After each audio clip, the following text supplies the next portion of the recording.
এখন পর্যন্ত গণমাধ্যমের খবরে আসেনি। তবে কোটা সংস্কার আন্দোলন থেকে পুলিশের যানবাহন ভাঙচুর, হামলা ও মারধরের অভিযোগে শাহবাগ থানায় মামলা করেছে পুলিশ।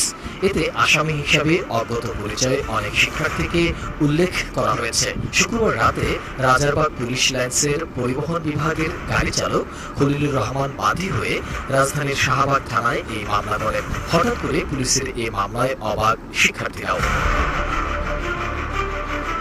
মামলার এজাহারে উল্লেখ করা হয়েছে, গত 11 জুলাই কোটা বৈষম্য বিরোধী ছাত্র আন্দোলনের পূর্ব ঘোষিত আন্দোলনের কর্মসূচি ছিল।